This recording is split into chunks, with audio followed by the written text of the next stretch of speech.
Hola, mi nombre es Javier Macías y soy cofundador y director de estrategia de la agencia de publicidad Bombay. Sí, tal cual, una fórmula no hay, pero sí hay, digamos, atajos, digámoslo así, de elementos que te ayudan a poder formular una historia. Primero, entender perfectamente quién eres tú, o sea, quién es la marca, qué haces bien, cuáles son tus fortalezas. Como un superhéroe, cuáles son tus fortalezas. Después, entender, digamos que si estuvieras pintando una historia, entender el contexto, en dónde sucede. Y en esto, el contexto para nosotros es entender qué pasa con la categoría, qué pasa con la cultura, qué está viviendo la gente y entender en qué mundo, digámoslo así, va a vivir este héroe. Otro elemento que nosotros analizamos es entender cuál es el enemigo. Así como Superman tiene un enemigo, cuál es el principal enemigo de la marca. Y puede ser una tensión, una necesidad que está teniendo la gente.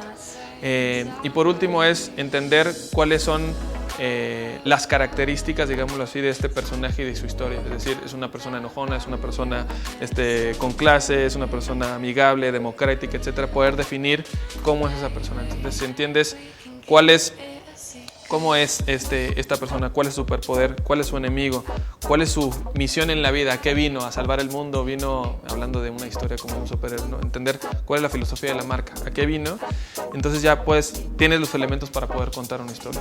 ¿Quién es? ¿En dónde vivo? ¿Cuál es mi entorno? ¿Cuál es el contexto en el cual se desarrolla la historia? El enemigo, cuál es mi misión en la vida, mi filosofía y cómo soy yo como persona, cómo lo voy a hacer. Soy un personaje ameno, soy un personaje más reservado, etc. Entonces, nosotros en términos de publicidad y mercadotecnia, esas son las cosas que analizamos para después, teniendo los elementos, decir cómo o poder definir cuál es la mejor forma de contar esa historia. Se dice mucho que una de las principales características que debe tener un futuro publicista es ser muy curioso. Y eso creo que sí, sin duda hay que ser muy curioso, pero hay una parte importantísima que creo yo es la capacidad de síntesis, tener la capacidad de síntesis, porque cada vez hay mayor información, incluso la curiosidad te puede sobreexponer a demasiada información. Entonces, ¿qué haces con toda esa información que está presente? Poderla sintetizar, poder decir qué es importante y qué no, tener la suficiente madurez, de no aferrarte a una idea, decir, con esto me quedo y con esto no. Entonces, sí diría que la curiosidad, sin duda, tener una mente abierta, querer aprender, pero algo que yo valoro muchísimo es esa capacidad de síntesis. Personas que puedan discernir de entre lo importante, lo que es bueno tener y lo que de plano no debiera tener. Pero sin duda la curiosidad, una mente abierta, ganas de aprender, pero para mí la capacidad de síntesis.